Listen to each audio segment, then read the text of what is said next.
দেখছো উনি আমারে কত ভালোবাসে। রোমানরে নিয়ে অযথা টেনশন করবেন না, টেনশন করতে করতে অসুস্থ হয়ে যাবেন। অসভ্য একটা। তালাকের পর তোর জায়গা হইব রাস্তায়, আর আমার স্থান হইব জামালের ঘরে। ওই রাজিয়া মরিয়ম কে কই আছস? আমার শরীর পুরো ভাঙা চুরাইতাছে। আল্লাহ গো আমারে বাঁচাও। আমি যেখান বাড়িতে ফিরে আইলাম এর থেকে ভালো ছিল।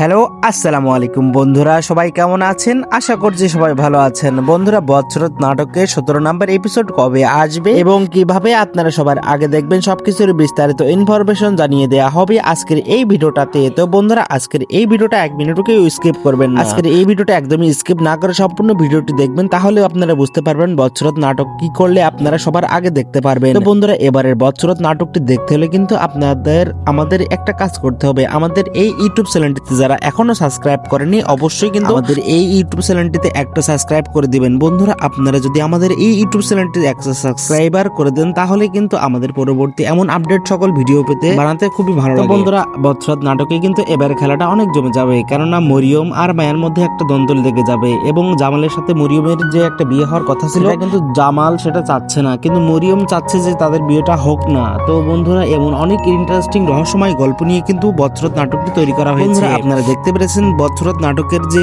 স্পেশাল মুহূর্তগুলো আছে সেগুলো কিন্তু পুনরায় নতুন করে আবার চালু হতে পারে এবং বৎসরত নাটকটি আপনারা আসবে আগামী 20 তারিখে। তো বন্ধুরা, আমরা জানি আপনারা 20 তারিখ পর্যন্ত অপেক্ষা করতে চাচ্ছেন, আমরা জানি আপনারা আগামীকালকের মধ্যে নাটকটি দেখতে চাচ্ছেন। তো বন্ধুরা, আপনারা যারা আগামীকালকের মধ্যে নাটকটি দেখতে চাচ্ছেন তারা আমাদের এই ইউটিউব চ্যানেলটি সাবস্ক্রাইব করে দিবেন। বন্ধুরা, আপনারা যারা আমাদের এই ইউটিউব চ্যানেলটি সাবস্ক্রাইব করে দিবেন এবং ভিডিওতে 500 লাইক এবং 500 কমেন্ট করে দিবেন, তাহারাই কিন্তু বৎসরত নাটকের 13 নম্বর এপিসোডটা দেখতে পারবেন। তো বন্ধুরা, আজকের এই ভিডিওটা এ পর্যন্তই। সবাই ভালো থাকবেন, সুস্থ থাকবেন, আল্লাহ হাফেজ। দেখাবেন নতুন এক ভিডিওতে।